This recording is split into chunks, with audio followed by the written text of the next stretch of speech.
Курманбек Эргешевич, у вас есть вопрос? Нет?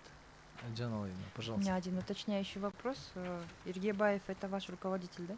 Заместитель директора. Заместитель директора. Вот на имя, в адрес Конституционного суда, оказывается, вы свое видение отправляли, возражение, позицию, да, направляли.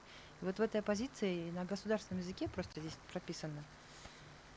Правильно ли я понимаю, что позиция госагентства такова, что Мацаков и Усмонов должны были обжаловать постановление Бишкекской городской администрации от 92 года 25 июня за номером 225 в судебном порядке?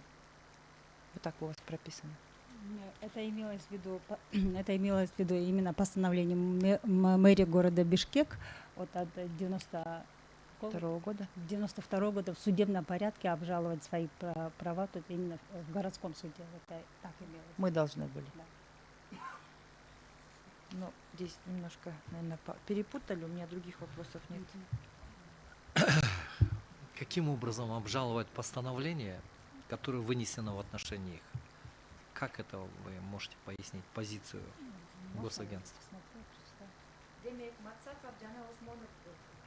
Демек, Мацаков жана Усмоновдор Бишкек шаарынын мэриясынын Мустафа Кемаль Ататүрк атындагы парк жөнүндө 2024 жылдын 12 апрелиндеги номер 60 токтомунун 2 пункту менен аталган парктын чегинде жайгашкан жер тилкелерин жеке адамдарга жана юридикалык жаттарга менчикке жана пайдаланууга берүү жөнүндө Бишкек шаардык мамлекеттик администрациясынын 92 жылдын 25 июнундагы номер 225 токтомуна анык эмес деп табуу жөнүндө граждандык сотко кайрылышса болмок деген пикирдебиз деп жазыпсыздар.